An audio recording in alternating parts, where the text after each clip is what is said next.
6 of this whispered ear-to-ear audio reading of A Christmas Carol. So, when we last left Scrooge, he had just returned from his journey back through time with the ghost of Christmas past, where he lost the love of his life to his growing obsession with money and gain,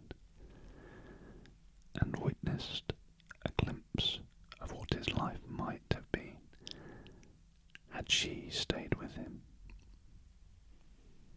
Now fast asleep in his bed, we rejoin Scrooge in the first part of Stave 3.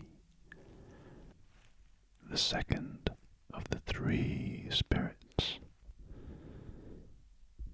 awaking in the middle of a prodigiously tough snore and sitting up in bed to get his thoughts together, Scrooge had no occasion to be told that the bell was again upon the stroke of 1. He felt that he was restored to consciousness in the right nick of time for the especial purpose of holding a conference with the second messenger dispatched to him through Jacob Marley's intervention. But finding that he turned uncomfortably cold when he began to wonder which of his curtains this new spectre would draw back, he put them every one aside with his own hands, and lying down again, established a sharp lookout all round the bed. He wished to challenge the spirit on the moment of its appearance, and did not wish to be taken by surprise and made nervous.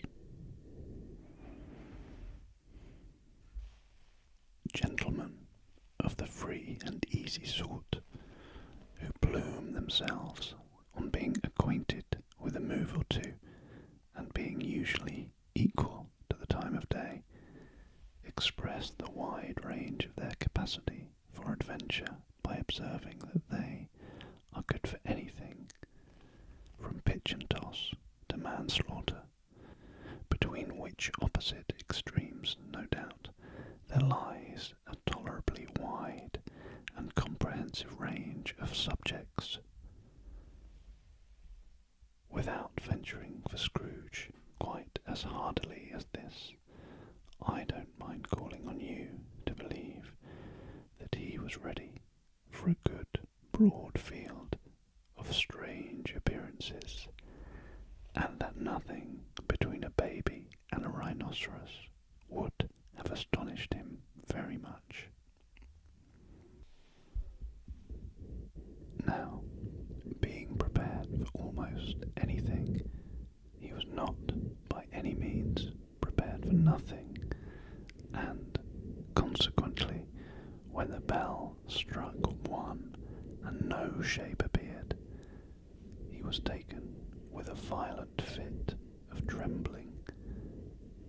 5 minutes, 10 minutes, a quarter of an hour went by, yet nothing came. All this time he lay upon his bed, the very core and centre of a blaze of ruddy light which streamed upon it when the clock proclaimed the hour, and which, being only light, was more alarming than a dozen ghosts, as he was powerless to make out what it meant, or would be at, and was sometimes apprehensive that he might be, at that very moment, an interesting case of spontaneous combustion, without having the consolation of knowing it.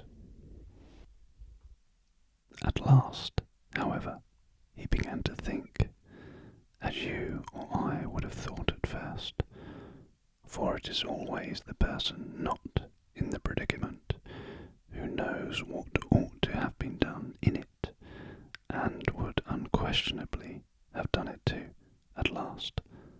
say," he began, "to think that the source and secret of this ghostly light might be in the adjoining room, from whence, on further tracing it, it seemed to shine." This idea taking full possession of his mind, he got up softly and shuffled in his slippers to the door. The moment Scrooge's hand was on the lock, a strange voice called him by his name and bade him enter. He obeyed.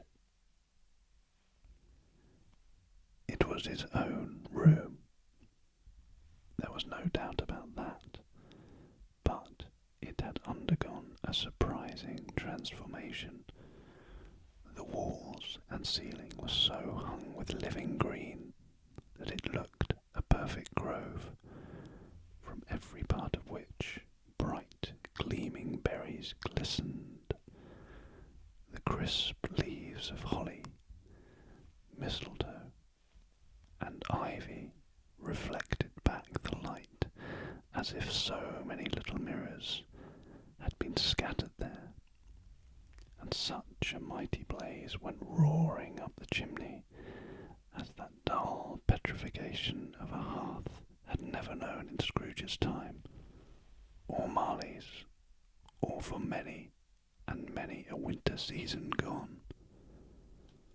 Heaped up on the floor to form a kind of throne were turkeys, geese, game, poultry, brawn, great joints of meat, suckling pigs, long wreaths of sausages, mince pies, plum puddings, barrels of oysters, red hot chestnuts, cherry-cheeked apples, juicy oranges, luscious pears, immense 12 cakes, and seething bowls of punch that made the chamber dim with their delicious steam.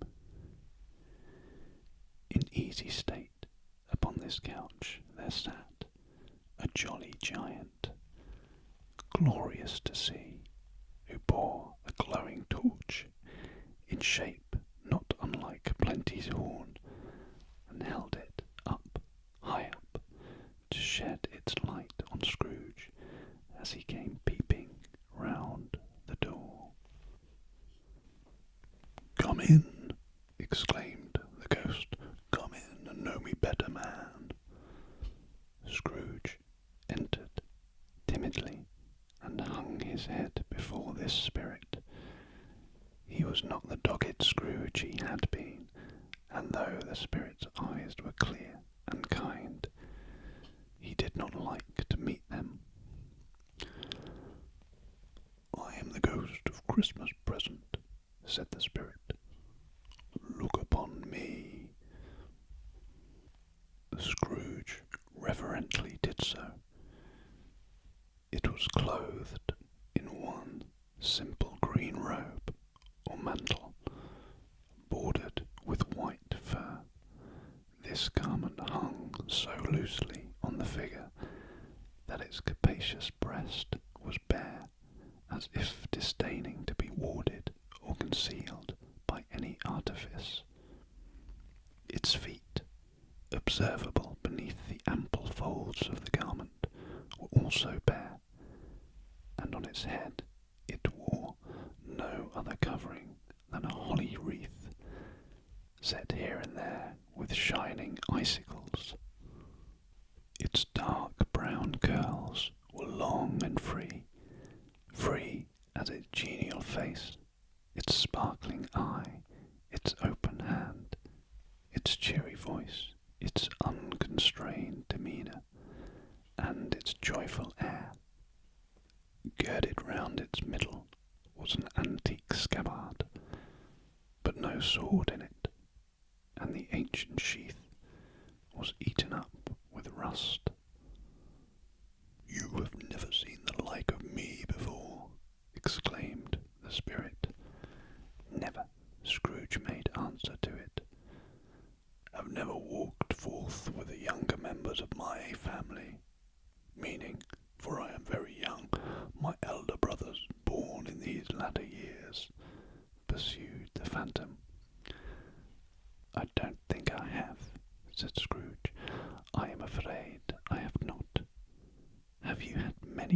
members spit it.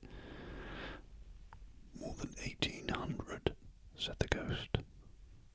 "A tremendous family to provide for," muttered Scrooge. The ghost of Christmas present rose. "Spit it," said Scrooge submissively. "Conduct me where you will. I went forth last night on compulsion, and I learned a lesson which is working now. Tonight, if you have aught to teach me, let me profit by it. Touch my robe." Scrooge did as he was told, and held it fast. Holly, mistletoe, red berries, ivy, turkeys, geese, game, poultry, brawn, meat, pigs, sausages, oysters, pies, pudding, fruit, and punch all vanished instantly. So did the room, the fire, the ruddy glow, the hour of night, and they stood in the city streets on Christmas morning where, for the weather was severe, the people made a rough but brisk and not unpleasant kind of music, in scraping the snow from the pavement in front of their dwellings and from the tops of their houses, whence it was mad delight to the boys to see it come plumping down into the road below, and splitting into artificial little snowstorms.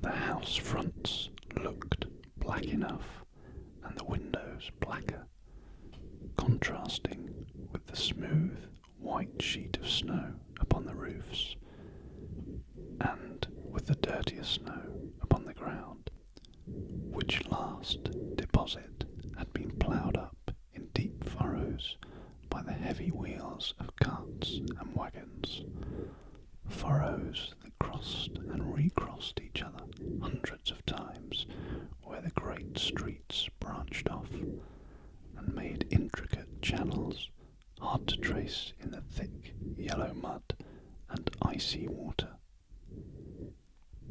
The sky was gloomy, and the shortest streets were choked up with a dingy mist, half thawed, half frozen, whose heavier particles descended in a shower of sooty atoms, as if the chimneys in Great Britain had, by one consent, caught fire, and were blazing away to their dear hearts' content.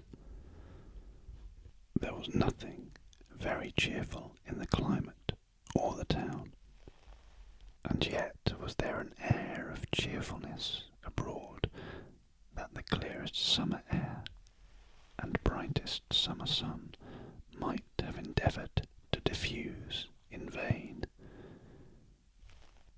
For the people who were shovelling away on the housetops were jovial and full of glee, calling out to one another from the parapets, and now and then exchanging a facetious snowball, better-natured missile far than many a wordy jest, laughing heartily if it went right, and not less heartily if it went wrong. The poulterers' shops were still half open, and the fruiterers were radiant in their glory.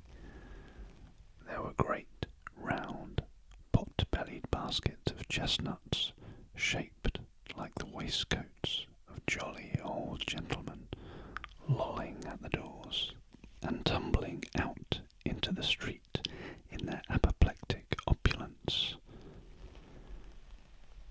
There were ruddy, brown-faced, broad-girthed Spanish onions, shining in the fatness of their growth like Spanish friars, and winking from their shelves with wanton slyness at the girls glanced demurely at the hung-up mistletoe.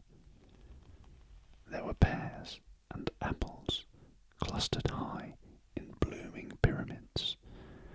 There were bunches of grapes made in the shopkeeper's benevolence to dangle from conspicuous hooks that people's mouths might water gratis as they passed.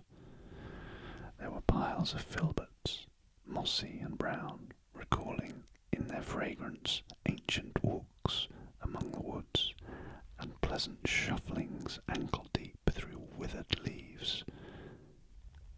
There were Norfolk biffins, squat and swarthy, setting off the yellow of the oranges and lemons, and, in the great compactness of their juicy persons, urgently entreating and beseeching to be carried home in paper bags and eaten after dinner.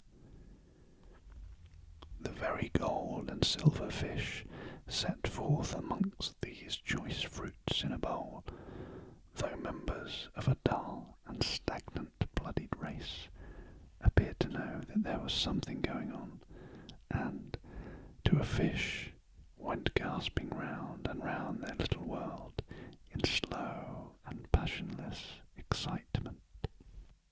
The grocers, oh, the grocers, nearly closed, with perhaps 2 shutters down, or 1, but through those gaps such glimpses.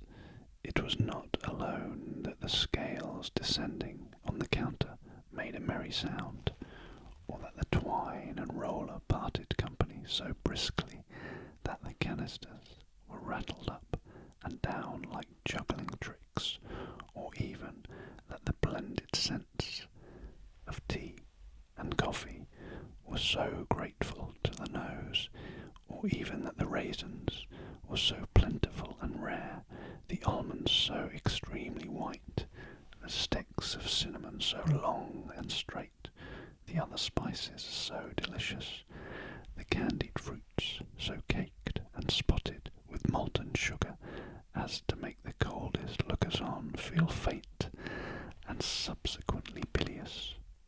Nor was it that the figs were moist and pulpy, or that the French plums blushed in modest tartness from their highly decorated boxes, or that everything was good to eat and in its Christmas dress, but the customers were all so hurried and so eager in the hopeful promise of the day that they tumbled up against each other at the door, crashing their wicker baskets wildly, and left their purchases upon the counter and came running back to fetch them, and committed hundreds of the like mistakes in the best humour possible, while the grocer and his people were so frank and fresh that the polished hearts with which they fastened their aprons behind might have been their own, worn out for general inspection and for Christmas doors to peck at if they chose. But soon the steeples called good people all to church and chapel, and away they came, flocking through the streets in their best clothes and with their gayest faces, and at the same time there emerged from scores of by-streets, lanes, and nameless turnings innumerable people carrying their dinners to the bakers' shops. The sight of these poor revellers appeared to interest the spirit very much, for he stood with Scrooge beside him in a baker's doorway, and taking off the covers as their bearers passed, sprinkled incense on their dinners from his torch. And it was a very uncommon kind of torch, for once or twice, when there were angry words between some dinner carriers who had jostled each other, he shed a few drops of water on them from it, and their good humour was restored directly. For they said it was a shame to quarrel upon Christmas Day, and so it was. God love it, so it was. In time the bells ceased bakers were shut up, and yet there was a genial shadowing forth of all of these dinners and the progress of their cooking in the thawed blotch of wet above each baker's oven, where the pavement smoked as if its stones were cooking too. "Is there a peculiar flavour in what you sprinkle from your torch?" asked Scrooge. "There is, my own." "Would it apply to any kind of dinner on this day?" asked Scrooge. "To any kindly given, to a poor one most." "Why to the poor one most?" asked Scrooge. "Because it needs it most." "Spirit," said Scrooge, after a moment's thought, "I wonder you, of all the beings in the many worlds about us, should desire to cramp these people's opportunities of innocent enjoyment." "Aye," cried the spirit. "You would deprive them of their means of dining every 7th day, often the only day on which they can be said to dine at all," said Scrooge. "Wouldn't you?" "Aye," cried the spirit. "You seek to close these places on the 7th day," said Scrooge, "and it comes to the same thing." "I seek," exclaimed the spirit. "Forgive me if I am wrong. It has been done in your name, or at least in that of your family," said Scrooge. "There are some upon this earth of yours," returned the spirit, "who lay claim to know us, and who do their deeds of passion, pride, ill will, hatred, envy, bigotry, and selfishness in our name, who are as strange to us and all our kith and kin as if they had never lived. Remember that, and charge their doings on themselves, not us." Scrooge promised that he would, and they went on, invisible as they had been before, into the suburbs of the town. It was quite a remarkable quality of the ghost, which Scrooge had observed at the baker's, that, notwithstanding his gigantic size, he could accommodate himself to any place with ease, and that he stood beneath a low roof quite as gracefully and like a supernatural creature as if it was possible he could have done in any lofty hall. And perhaps it was the pleasure the good spirit had in showing off this power of his, or else it was his own kind, generous, hearty nature, and his sympathy with all poor men, that led him straight to Scrooge's clerks. For there he went, and took Scrooge with him, holding to his robe, and on the threshold of the door, that the spirit smiled and stopped, to bless Bob Cratchit's dwelling with the sprinkling of his torch. Think of that! Bob had but 15 bob a week himself. He pocketed on Saturdays but 15 copies of his Christian name. And yet the ghost of Christmas Present blessed his 4-roomed house.